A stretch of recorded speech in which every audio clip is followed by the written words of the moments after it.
Hello, everyone, and welcome to Quarantine Genealogy. This is Esther Camacho. If you're home and are wanting an adventure, let's explore your family history in the comfort of your home. Our goal today is to provide you with a foundation in researching your family tree from home. So let's begin. There are many forms out there, but the most commonly used forms are called the pedigree or ancestor chart, a family group sheet, and I always recommend a checklist. Now, let's talk about using first the pedigree chart. This is the one that you're just going to fill in the blanks. It's your puzzle that you're going to put together. First, you start with yourself. You add your parents, your grandparents, and your great-grandparents, and you're going to continue after that as much as you can. You want to record dates and places of birth, marriage, and death. This is the data part of your genealogy. And your primary goal here is to fill in all the information and figure out what your missing information is. That's where the research comes in. The family group sheet is where you add the family details. You do this for each family. Now, on this example, this is a basic form that's out there. There are many different ones out there, but this one is the basic, simple form that you can use. This one is where you fill in the parents and the siblings. As much information as you can, and you can also include the spouses of the siblings. On the very bottom of this, you can include documentation details. I recommend to use the back of the form if you need to, and just write, I searched family search today and I found sibling number 3. This is the record I found. And you want to record everything that you find or don't find. So that way you're not repeating it. But you want to put in as much information in here.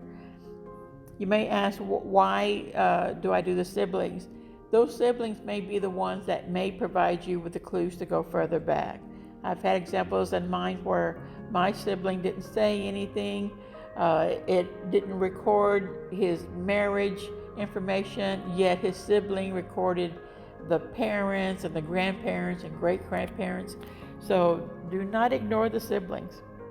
A checklist is very important to have around, especially if you're new into genealogy. A checklist can help you find those additional clues that you might need. It'll help you answer, where else can I look? You might want to consider, hey, should I look in military records? Who knows, there may be something there.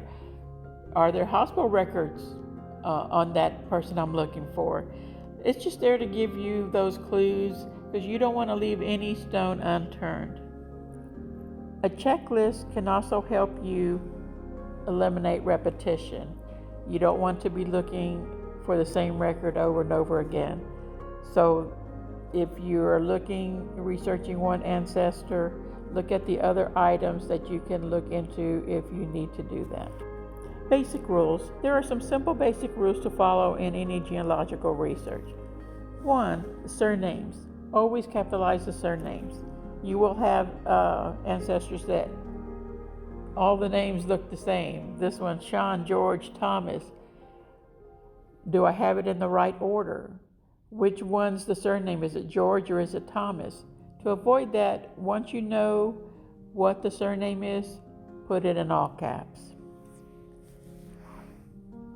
For the females, it's always to use their maiden name when you're recording their information. Do not put down the husband's name unless it's the same, but you normally do not do that. If you don't know what the maiden name is, either leave it blank or you can actually type in unknown. For the dates, there is a standard format.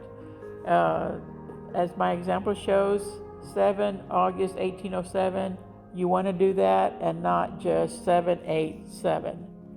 Make sure you put the month, August, either write it completely out or just use the first 3 letters, AUGSEP for September. And always make sure that when you're using We're documenting the year that you put all the 4 numbers, 1807. Do not put '07. There are 2 types of sources that you need to focus on, primary and secondary sources. But our goal is to search for primary sources. Now, primary sources are documents or records that were written or created at or close to the time of the event. A birth announcement, a death announcement, a baptismal, versus a secondary source which were not recorded at the time of the event. These are people recalling something. A news article of somebody recalling the past is a secondary source. Records that were transcribed and not from the actual document is a secondary source.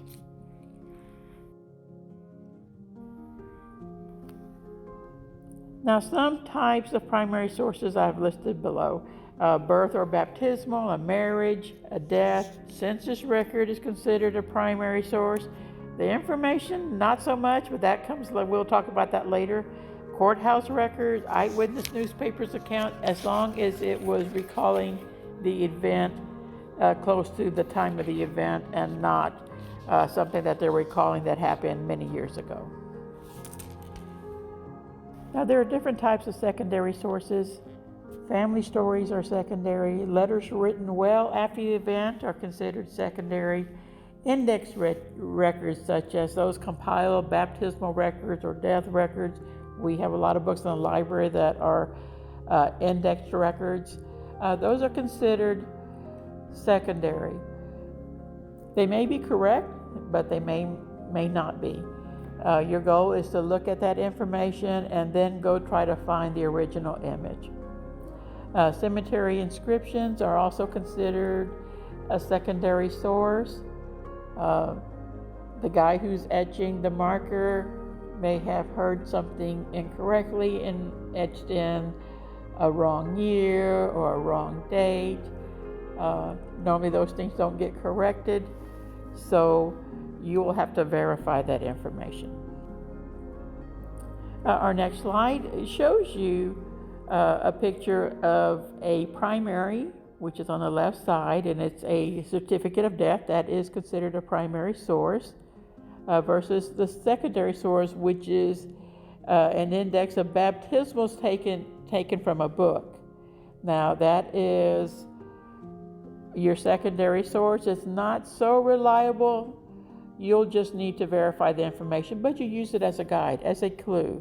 If you see that and you say, hey, well, it shows that this person was baptized on this date, then you go look for that baptismal and see if you can find that baptismal date so you can find out what the actual birth date is. A word of advice, always look for clues anywhere and everywhere for additional documentation to verify your discoveries. If you have questions, always ask. You can always call here at the library, or you can visit my McAllen Public Library subject guide. And to get to our subject guide, you just need to go to mcallenlibrary.net, go to Books and More, and pick subject guides. Once you're in there, just go ahead and scroll down until you find genealogy. There you can just click on it. It'll take you to another page, and you will have a section that talks about getting started. You learn about some books, some databases that are out there, and what we have in our collection, and a list of cemeteries that we have in our general area. So I hope you learned something from here, and I hope you get started on your journey into your past, into your family tree. Like us on Facebook, and next time, let's talk about our online resources that we can access from home. See you next time on Quarantine Genealogy.